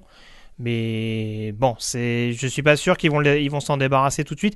Déjà, ce qui serait bien aussi, même si ça gommera pas tous les maux et notamment les problèmes au niveau du jeu au sol, peut-être au moins attendre le retour d'A.J. Green et pourquoi pas du tackle Jonah Williams pour vraiment avoir une idée très concrète de ce que tu as d'un point de vue potentiel sans les blessures un peu fâcheuses, quoi. Après, quand on voit que Mohamed Sanu vaut un deuxième tour, que Duke Johnson vaut un troisième, moi je suis plus sûr de rien pour Andy Dalton. Les Jaguars, c'était leur premier touchdown offensif depuis la semaine 5. Ils sont quand même toujours à 1/6 dans la zone rouge, donc ça pourrait être un truc à régler. Ça a surtout été au sol parce qu'ils profitent de la ligne, mais Minshew, c'était pas la folie, 15/32, 255 yards, un touchdown. Donc pour l'instant, ils profitent quand même bien d'une équipe des Bengals qu'il fallait désosser, quoi. Oui, c'est ça. Après, je me répète un peu depuis le début de la saison à son sujet, mais c'est vrai que Minshew, c'est un joueur qui, sans être impressionnant dans le jeu, tu sens qu'on va dire mentalement, il est capable sur une fin de match un petit peu fofolle de vraiment réussir à sortir le drive qui peut te permettre de faire la différence. Donc là, pour le coup, c'est sa défense qui a sorti le bleu de chauffe pour créer les turnovers et réussir à faire la différence, notamment avec ce fumble recouvert en touchdown par Ngakoue. Mais bon, c'est vrai que là, pour le coup... il dégage pas une assurance pleine du début à la fin, mais bon, si Jacksonville reste dans le coup jusqu'au bout, il y a quand même une opportunité pour rester au contact et pourquoi pas potentiellement se battre pour les places de wildcard AFC. Je me répète un petit peu, mais ils en font partie. Broncos 6, Chiefs 30, je suis pas mal revenu dessus dans le fauteuil, donc je vais vous référer à ça. Un petit mot quand même sur le fait de ce match, Grégory, blessure de Patrick Mahomes, a priori 3 semaines d'absence. Est-ce que tu crois en Matt Moore pour affronter les Packers, Vikings et Titans ? Packers, Vikings, Titans. Bah écoute, alors moi j'ai toujours bien aimé Matt Moore, même quand il était à Miami, c'était un petit quarterback backup qui paye pas de mine, mais qui est quand même assez solide globalement. Après c'est vrai qu'il y a quand même un calendrier qui s'annonce pas simple pour les Chiefs. Ils sont à 5-2, donc ils ont une petite avance sur la concurrence dans leur division. C'est ce que j'allais te dire, la division est faible. Enfin, au niveau des victoires derrière, les Raiders sont perdus, les Chargers sont perdus, les Broncos ont perdu contre eux. Ouais, mais ça peut aller vite quand même. tu perds, admettons, encore une fois, j'exagère, je grossis un petit peu le trait parce qu'on sait jamais, c'est des matchs qui vont être préparés, c'est un peu comme les Saints sans Drew Brees, après il y a de la préparation et on voit la gestion du coaching staff, mais tu perds à domicile contre Green Bay et Minnesota sans Patrick Mahomes, est-ce que c'est vraiment un scandale en soi?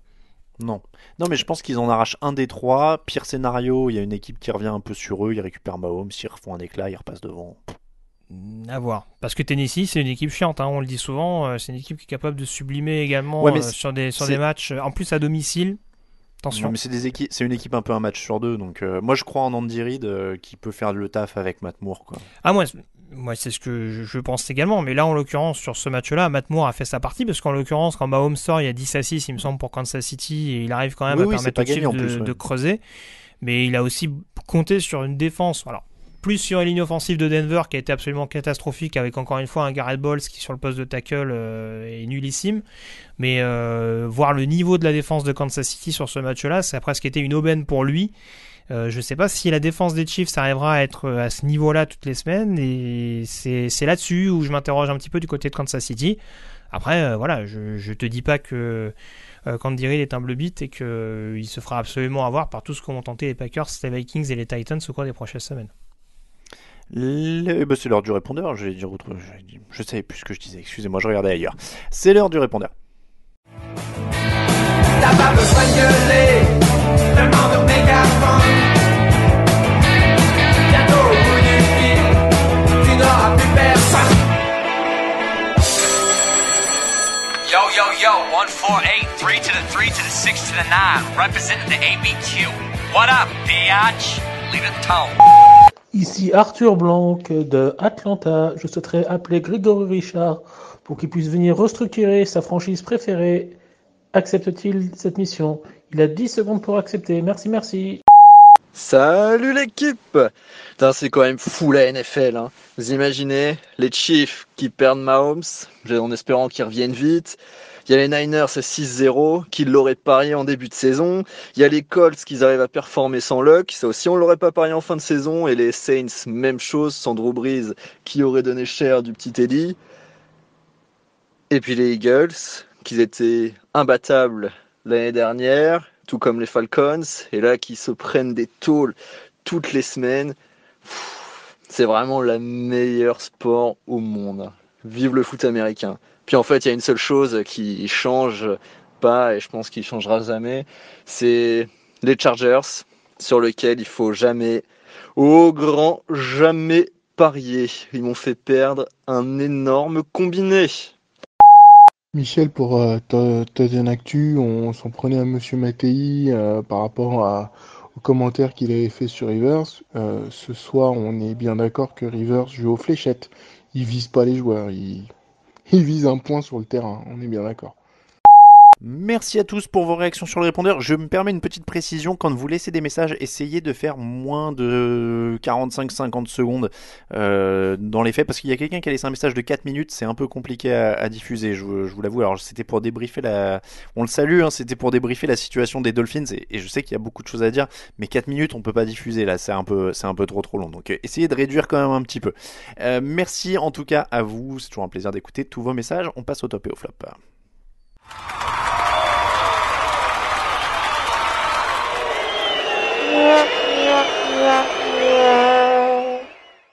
Les tops et les flops de la semaine. Grégory, c'est l'heure de ton top. Écoute, mon top, ça me fait mal à la bouche de dire ça, mais les Saints à 5-0 contre Drew Brees, sans Drew Brees, pardon. Sans Drew Brees, ouais. Sans Drew Brees et sans quand même une partie du casting, parce qu'Alvin Kamara également au niveau du jeu offensif, faut réussir à faire sans. Et là, pour le coup, c'est quand même extrêmement solide dans de nombreux secteurs, donc il faudra surveiller les Saints jusqu'à la fin de la saison. Donc voilà, un top de leur part, très clairement, c'est très bien coaché par Sean Payton, donc c'est de bon augure pour la suite. Bon, moi j'ai de l'amour dans tous les sens, j'ai 3 petites mentions et un gros top. Je commence par les petites mentions. J'ai surkiffé la pluie parce que je trouve ça super rigolo de voir les mecs, alors à petite dose, hein, j'ai pas envie que le Super Bowl se joue là-dedans, mais c'est rigolo pour un match comme ça de les voir patauger et que ça éclabousse de partout, ça donne des super photos. La course de touchdown de Ryan Fitzpatrick en fin de match qui est quand même incroyable, avec ce tackle là qu'il va mettre, il baisse l'épaule, et tu sens, enfin, Ryan Fitzpatrick, c'est un dingue, quoi. Il y a ce truc qui est magique quand même avec lui, c'est qu'il va chercher ce genre d'action. Kirk Cousins qui joue très très fort aussi en ce moment, donc ça c'était les 3 mini. Mais mon vrai top de la semaine, c'est quand même la haine des Shanahan pour les Redskins, qui est quand même assez impressionnante et qui m'a éclaté.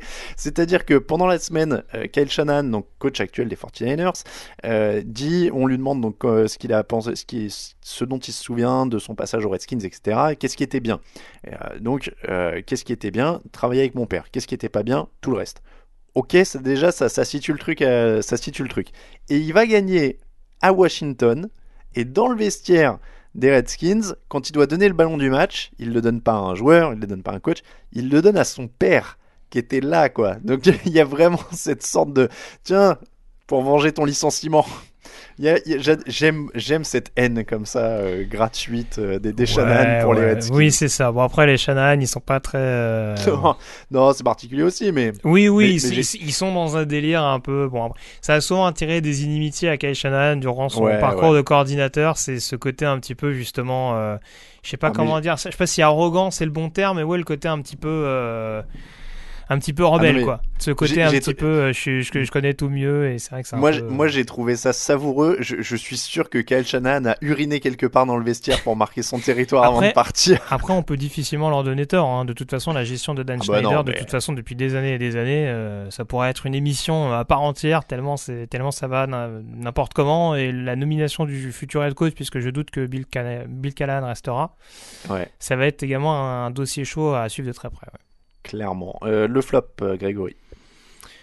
Il y en a beaucoup. Je vais faire plaisir à certains rédacteurs du site. Je vais faire un petit package. Falcons, Chargers, Eagles. 3 équipes qui sous-performent alors qu'il y a quand même largement le matos. Alors encore une fois, je le dis, Chargers, Eagles, il y a quand même le côté blessure, mais du côté des Falcons, ce que j'ai vu, c'était une fin de match, c'était effroyable. J'ose même pas imaginer ce qu'était dans le Mercedes-Benz Stadium, parce que franchement, ça devait être un supplice à regarder.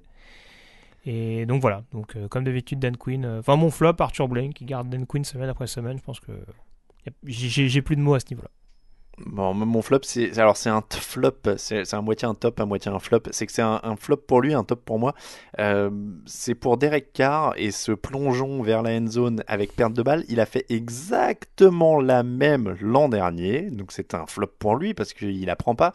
C'est un top pour moi parce que ça me réjouit profondément. Alors, ça me réjouit pas profondément de me réjouir du malheur de Derek Carr, parce que au demeurant j'aime plutôt bien ce joueur, mais ça me réjouit pour la règle, c'est-à-dire indépendamment du joueur, je mets le joueur totalement à part, mais ça me réjouit profondément que cette règle idiote de tu peux te jeter n'importe comment avec le ballon tant que tu passes la ligne, et si tu perds le contrôle c'est pas grave, et bah ouais, mais ça peut avoir aussi des conséquences une fois de temps en temps, et je trouve ça bien. Pour marquer un touchdown, ce serait mieux d'avoir le contrôle du ballon jusqu'à la fin comme les receveurs, et voilà, ce serait très bien, et pour une fois je savoure d'avoir raison. Voilà pour les flops, on passe aux questions.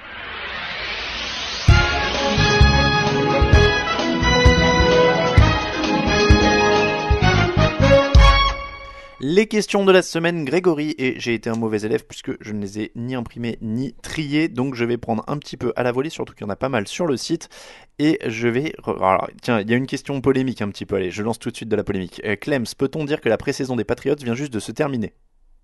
Au niveau niveau de leurs adversaires, Bills excepté, expérimentation en attaque, expérimentation forcée entre parenthèses.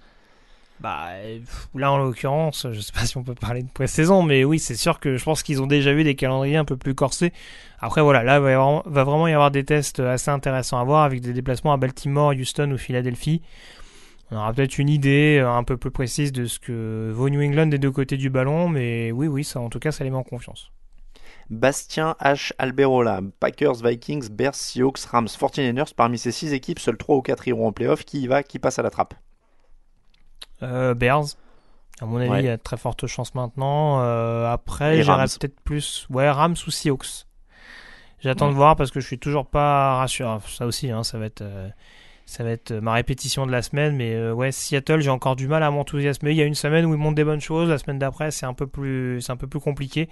Et puis cette difficulté à générer du pass rush du côté des Seahawks, ça m'interpelle quand même un petit peu. Donc pour l'instant, Seattle ou Los Angeles en l'occurrence. Alors, il y a une question, je regarde. Alors, j'élimine un peu les questions qu'on a déjà traitées. En replay, Vous semblez soutenir le trade pour Ramsey de la part des Rams en justifiant que dans la NFL d'aujourd'hui, les équipes agressives sur les trades gagnent des titres. N'oubliez-vous pas un peu que les équipes qui gagnent sont surtout celles qui ont un quarterback sous-payé, rookie ou Brady. La stratégie des Rams est-elle encore tenable maintenant qu'ils surpayent leur quarterback au mieux moyen? Je suis pas persuadé qu'il y ait beaucoup de quarterbacks rookies qui gagnent le Super Bowl par contre.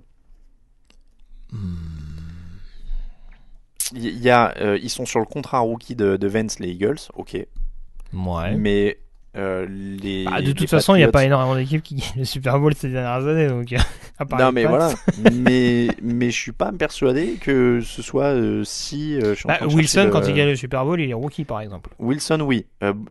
Peyton Manning 2015, il est ultra payé. Les Ravens derrière, alors Joe Flacco n'avait pas encore pris son contrat, c'est voilà. Vrai. C'était la fin de son contrat rookie. Les Packers, Aaron Rodgers, il est déjà payé à ce moment-là. Il n'a pas encore son énorme contrat, mais il est sur un. Oui, mais en 2010, je sais pas s'il est déjà payé. Oui, mais du coup, il n'a pas un contrat. Il n'est pas payé à hauteur de. J'ai des doutes. Ouais, je pense qu'il est déjà très bien payé. Hein. Oui, mais ça dépend ce que tu appelles bien payé. Moi, bien payé, pour moi, c'est déjà au moins minimum 15 millions la saison. Alors, quand tu vois les prix qui sont ceux actuellement, à l'époque de Rodgers, on était déjà. On a dit en quelle année les Packers, c'est le Super Bowl 2009, 2000. Je crois. Il est joué en 2009 ou 2010. Donc 2010. Ouais, donc c'est la saison 2009. Alors, mais moi, le problème, c'est que je m'y perds toujours dans les structures de contrat. Il a un petit salaire de base, mais il a 7,4 millions de roster bonus. Non, c'est 2010, alors. Ah, 2010, oui, 2010 et joué en 2011, c'est ça? C'est ça. Ah oui, bah oui, non, autant pour moi. Donc 2010, en 2010, il est payé 6 millions de base, 500 000 de roster bonus, donc il a 6 millions et demi. Wow. Ouais. C'est un pourboire pour les équipes NFL, ça. Tu payes ton quarterback comme ça. Mais alors, le problème, c'est que la structure, elle est bizarre parce qu'il a pris 38 millions en 2013 selon Sportrack. Alors, du coup, je sais pas comment c'était réparti avant là. Parce qu'il y a 12 millions en 2008, mais il y a 13, il y a moins l'année d'après. J'ai du mal avec les contrats NFL. Non, mais alors, encore une fois, oui, on va pas analyser dans le détail exactement tout ce qui a été fait à l'époque parce que ça reste des usines à gaz, mais en tout cas, c'est sûr que même sans être dans son année rookie, en tout cas, l'idée, c'est durant ces années-là de profiter du fait que ton quarterback est pas forcément le plus payé de ton roster pour justement réussir à l'encadrer comme il faut. Après, moi, je dis, il n'y a pas de vérité absolue. Encore une fois, oui, Jalen Ramsey, c'est une bonne chose. Maintenant, c'est sûr qu'il va falloir gérer contractuellement tout ça. Il y a Goff, il y a Gurley, il y a Donald. Enfin, il commence quand même à y avoir beaucoup de gros contrats, même si, par exemple, un joueur comme Aqib Talib sera free agent à la fin de la saison. Et il y a quelques agents libres, en tout cas, qui vont peut-être quitter Los Angeles à cause de ça. Je pense à un Corey Littleton au poste de linebacker. Mais en tout cas, oui, encore une fois, même si c'est une vision court-termiste, si ça peut permettre éventuellement à la franchise de gagner un Super Bowl, après, voilà, ça dépend si on regarde le coup de demain, d'après-demain ou de la semaine après, mais bon, chacun... mais c'est sûr que oui, forcément, si tout le monde pouvait faire comme Brady, ce serait bien, mais bon, Brady, voilà, Brady, il n'a plus rien à prouver à personne, il est en fin de carrière maintenant, il a envie de gagner le maximum de bagues, donc il met un petit peu plus d'eau dans son vin. C'est une exception, hein. Peyton Manning, lui, il prenait toujours le pognon. Je suis en train de regarder un petit peu. Tiens, je trouvais cette question intéressante. Dirty Fighter qui disait on parle très peu d'équipes nationales. Y a-t-il des compétitions internationales de foot US en dehors des USA? Quel serait le top 5 des meilleures nations? États-Unis, Allemagne, non? le Japon est pas mal. Ouais. Canada, Mexique. Oui, en nation européenne, généralement, c'est plutôt l'Autriche et l'Allemagne qui sont avec la France juste derrière. Mais oui, en Europe, à part les Allemands et les Autrichiens, c'est quand même, c'est surtout États-Unis, Mexique, Canada, Japon la majeure partie du temps. Et il y avait une bonne question aussi, est-ce que vous pouvez faire un topic hors saison qui simulerait une compétition opposant les équipes par état en tenant compte du lieu de naissance? Exemple Californie contre Minnesota, Illinois, New York. Ce serait marrant de voir quels joueurs viennent d'où, tu sais, où est-ce qu'ils pourraient... Pourquoi pas? C'est un truc qui peut me brancher, ça, tu vois, pour le coup, mais je sais que Jean-Michel Zappa lui a répondu, et oui, bon. Il y aura quand même, je pense, quelques États qui auront un petit ascendant. C'est souvent les 2-3 mêmes États qui reviennent globalement dans cette équation-là, quoi.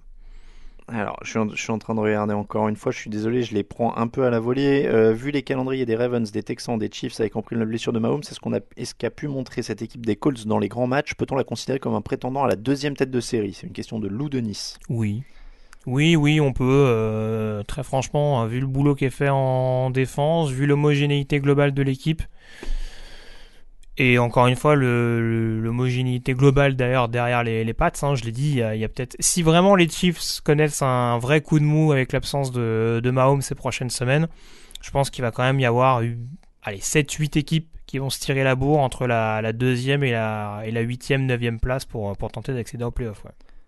Alors, il y a une question de Daniel Porto qui dit « Bonjour, si la NFL changeait la façon dont se fait le classement des équipes, au lieu de compter les victoires, défaites et nuls, elle pourrait s'inspirer du système du rugby, victoire 3 points, nul 1 point, défaite 0 points, plus bonus, marquer au moins 4 touchdowns, 1 point même en cas de défaite, perdre par moins de 7 points, 1 point. On pourrait avoir des victoires valant jusqu'à 5 points et des défaites de 2 points. Qu'en pensez-vous » Est-ce que je peux répondre le premier ? Vas-y. Et alors, surtout Daniel, ne le prends pas pour toi parce que ce n'est pas du tout personnel. Je trouve que c'est la pire idée de l'histoire de l'humanité. Je déteste, et je ne le dirai jamais avec assez d'emphase, le système des points et des bonus du rugby. Je m'en tamponne le coquillard avec une patte d'alligator nain, comme disait l'autre. Non, une patte d'alligator femelle, on disait.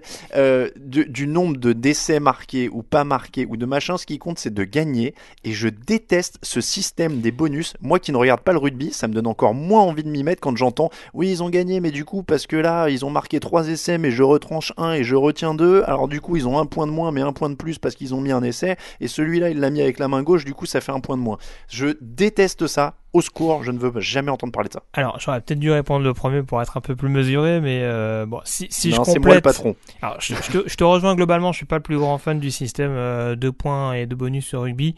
Maintenant, j'ai presque envie de dire, pour compléter ce que tu dis, comme si les règles actuelles en football américain n'étaient pas suffisamment compliquées. Je pense que si en plus au niveau du pointage, on dira des classements, etc., on rajoute une complexité, je pense que là, on perd définitivement les possibles futurs aficionados. Et je le répète encore une fois, Daniel, ce n'était pas personnel, c'est une conviction profonde.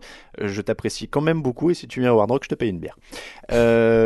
Question de Bud Fumbler. Bonjour l'équipe, pour cette saison, quelle est la bad good team, cette équipe du haut du panier qui n'est pas si forte, et au contraire la good bad team, cette équipe au bilan négatif mais qui vaut mieux que ça. J'aime bien ces questions de Bud Fumbler. Donc tu sais, cette équipe dont on le disait beaucoup plus avant, on disait c'est la meilleure équipe à 2 victoires du classement.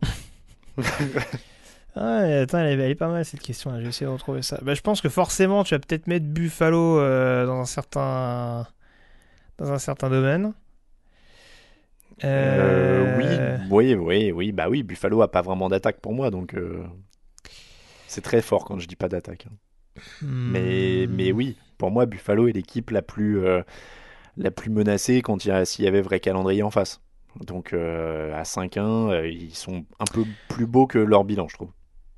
Enfin, leur bilan est un peu plus beau que ce qu'ils sont. Bon, après, Arizona, ils ont un bilan flatteur aussi, hein, mais bon, on l'a dit tout à l'heure. Après, mais ils vont pas non plus s'excuser de battre des équipes qui sont un peu moins fortes. Les équipes qui sont peut-être plus belles que ce qu'elles sont, qui paraissent plus belles que ce qu'elles sont vraiment. Je suis pas sûr qu'il y ait des équipes qui aient des bilans qui reflètent pas ce qu'elles sont au fond du classement. Je sais pas si les... Ah oui, de l'autre côté, oui, c'est vrai, ça je l'ai dit tout à l'heure. Est-ce que les Lions, est-ce que les Lions valent mieux que 2-3-1 ? Tu vois, ça me choque pas. Tu vois, je les vois pas meilleurs. Non, dans le fond, j'ai plus du mal à en trouver, tu vois.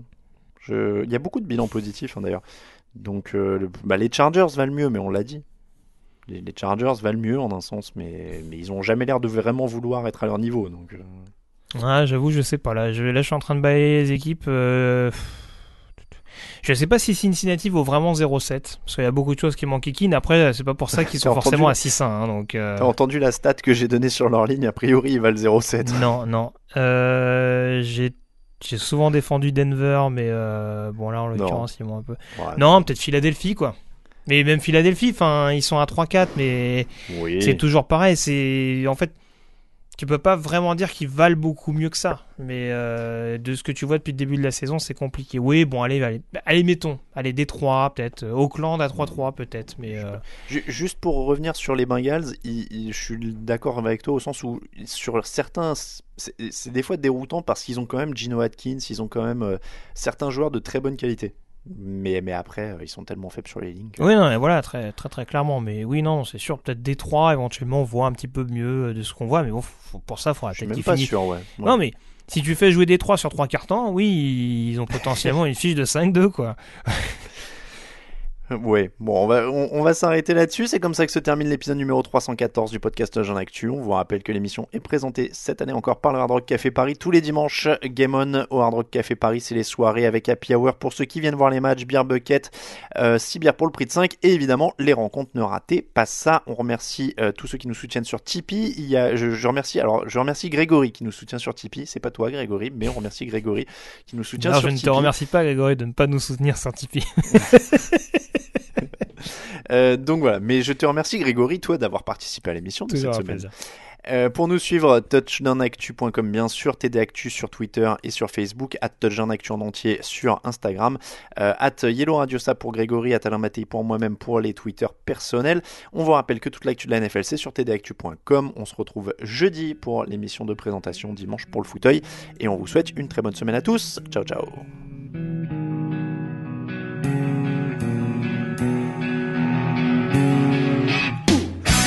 Analyse, fromage et jeux de mots, tout sur le foutu est en TDAQ.